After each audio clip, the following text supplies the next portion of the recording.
नमस्कार मित्रांनो, अशोक मामा या मालिकेच्या आजच्या भागात आपण बघणार आहोत. अनिश गुरुजींकडे येऊन विचारू लागतो की तुम्ही मला एवढ्या तातडीने का बोलवून घेतलंस.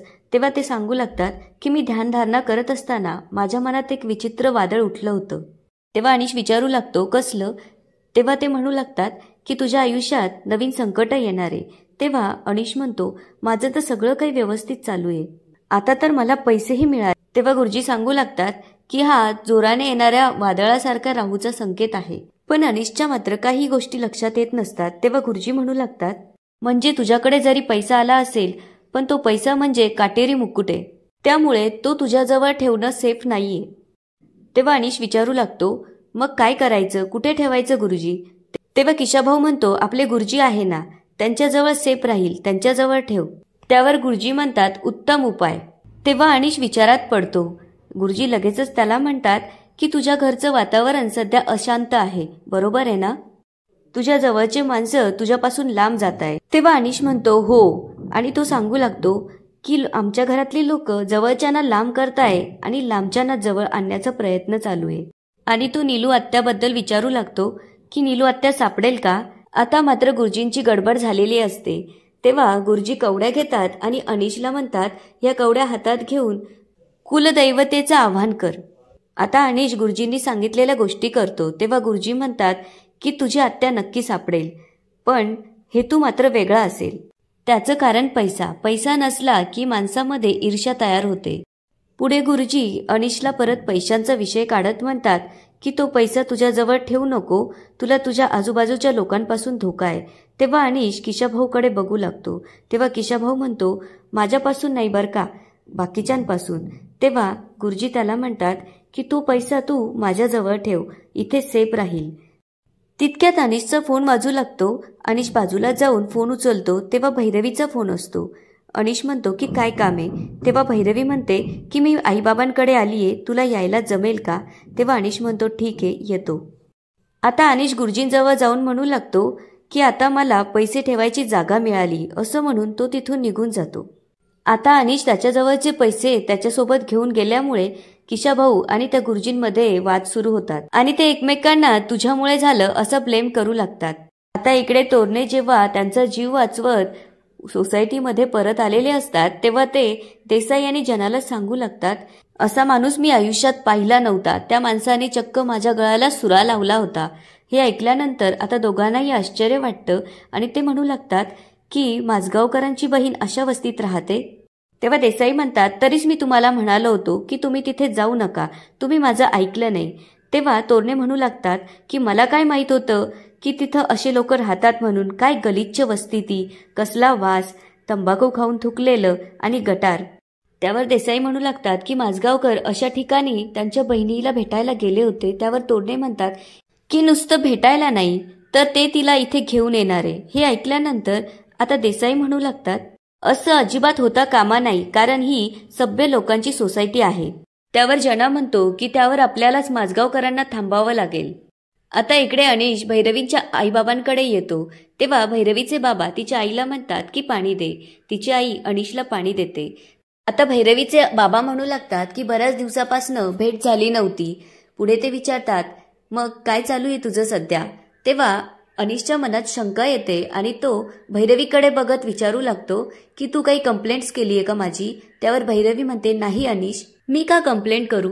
तेव्हा भैरवीचे बाबा म्हणतात ती काहीही बोललेली नाहीये, मीच आपलं सहज विचारलं. तेव्हा अनिश सांगू लागतो की माझे सध्या वेगवेगळे प्लॅन्स आहेत. त्यावर भैरवीची आई म्हणते मग नोकरीचं काय, एक ना धड भाराभार चिंध्या.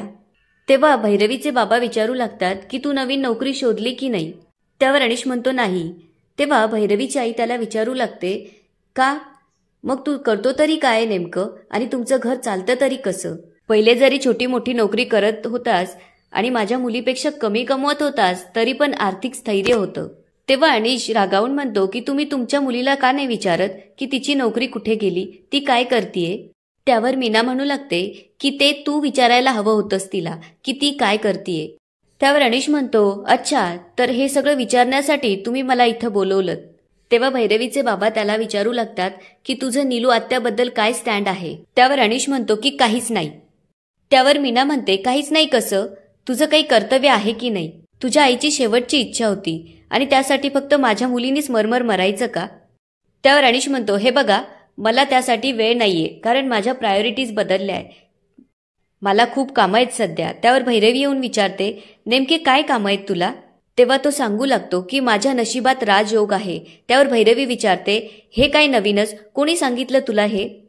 तेव्हा अनिश भैरवीला म्हणतो की मला यावर काही बोलायचं नाही, असं म्हणून आता अनिश तिथून निघून जातो. आता अनिशचं विचित्र वागणं बघून भैरवीच्या बाबांना काळजी वाटू लागते आणि तो गेल्यानंतर ते भैरवीला येऊन विचारू लागतात की भैरवी, अनिश तुझ्याशी घरी पण असाच वागतो का? त्यावर भैरवी म्हणते, नाही बाबा, सध्या तो असा का वागतोय माहीत नाही, पण हा बॅड पॅच आहे, निघून जाईल. तेव्हा भैरवीची आई म्हणते, कधी?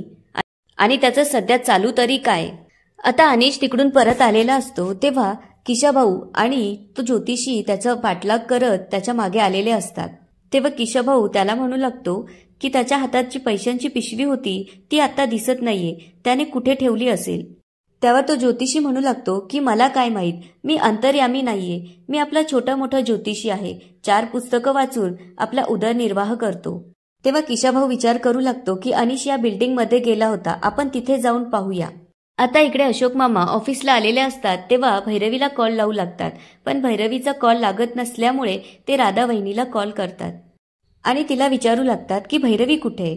तेव्हा राधा वहिनी सांगू लागते की भैरवी घरी नाहीये. त्यावर ते विचारू लागतात, घरी नाहीये, मग गेली तरी कुठे? त्यावर राधा वहिनी म्हणते, काय सांगू भाऊजी, तुम्ही नाही सांगितलं तरी पण ती नीलू आत्याला भेटायला गेली. आता अशोक मामा फोन ठेवतात आणि भैरवीची काळजी करू लागतात. त्यामुळे ते लगेचच ऑफिसला काम करून सुट्टीसाठी विचारू लागतात, पण त्यांना सुट्टी मिळालेली नसते. आता किशाभाऊ आणि ज्योतिषी अनिश नेमकी गेला कुठे होता हे शोधण्यासाठी त्या बिल्डिंगमध्ये येऊन नाव बघू लागतात. तेव्हा तिथे त्यांना भैरवी मुजुमदार हे नाव सापडतं. आता इकडे भैरवी आणि भैरवीचे बाबा खाली येत असतात तेव्हा भैरवीचे बाबा म्हणतात की तू तुझ्या आईच्या बोलण्याचं मनावर घेऊ नकोस. तितक्यात समोर त्यांना किशाभाऊ आणि तो ज्योतिषी दिसतात. तेव्हा भैरवी त्यांना विचारू लागते की तुम्ही इथे कसे? त्यावर किशाभाऊ म्हणतो की माझ्या ओळखीच्या माणसाला मी इथे भेटायला आलो होतो. त्यावर भैरवी म्हणते की तुम्ही तर इथे कुणाला ओळखत नाही असं म्हणाला होता. त्यावर किशाभाऊ म्हणतो की मंदिरात गेलो होतो ना, तेव्हा ओळख झाली होती. आणि तो गुरुजींची ओळख करून देत म्हणतो की हे ज्योतिषी सुद्धा मला तिथेच भेटले होते. तेव्हा तो गुरुजी म्हणू लागतो की मी ज्योतिषी भविष्य सांगतो. तेव्हा तो पुढे काही बोलणार. किशाभाऊ म्हणतो, मला आता आठवलं, त्या जोशींनी मला मंदिरात भेटायला बोलवलं होतं, असं म्हणून तो तिथून त्या गुरुजीला घेऊन निघून जातो. तेव्हा भैरवीच्या मनात शंका येते आणि ती विचार करू लागते की अनिश म्हटला होता की त्याच्या नशिबात राजयोग आहे, त्यामुळे तो या ज्योतिषाकडे तर जात नसेल. याच ठिकाणी आजचा एपिसोड संपतो. आता पुढे काय होणार ते बघूया उद्याच्या एपिसोडमध्ये. धन्यवाद.